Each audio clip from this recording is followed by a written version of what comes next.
Imagine you meet a world-renowned spiritual master, world-renowned humanitarian, and you had the chance to ask them, what are the 5 key things you would want to teach me? Well, I recently interviewed Gurudev Sri Ravi Shankar, and here are the 5 lessons that he shared with us. First and foremost, we got to remember that in the world today, 3 critical challenges to overcome are around mental health, governance, and the environment. So whatever we can do to elevate our mental well-being and the mental well-being of our colleagues and loved ones, the more we can make sure that proper governance systems are in place to ensure that the good things are more encouraged than bad things.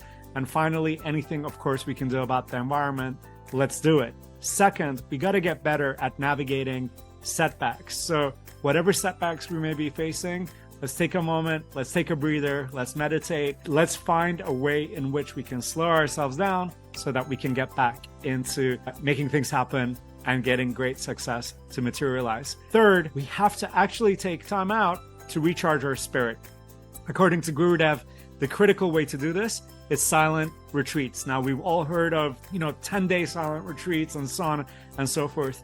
But if we can just carve out some time where no phones, no screens, no nothing, and no talking, we can go a few hours, half a day, a full day. According to Gurudev, this can have a life-changing impact on all of us. 4, we got to embrace diversity. We got to realize that all of us bring different things to the table. So if we really care about cohesion and collaboration and so forth, we got to make sure we find ways in which to bring the best out of other people and really enjoy that colorful collaboration that results from bringing very different people together. Finally, we have got to develop resilience, especially in the face of toxic individuals and toxic environments. So instead of calling people and labeling people toxic, let's really keep in mind the fact that if somebody had an illness, we wouldn't blame them for having the illness. They have an illness, so we got to deal with them in a way that takes account of the illness that they have. So if someone is super negative or certain things and behaviors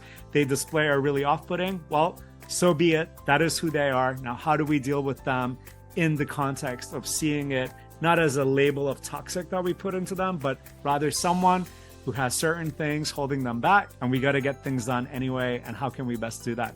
Highly encourage you to check out the full 60-minute interview with Gurudev, and all the full insights are available on ivy.com for your perusal at your convenience. Hope you enjoyed this, and I'll see you again soon.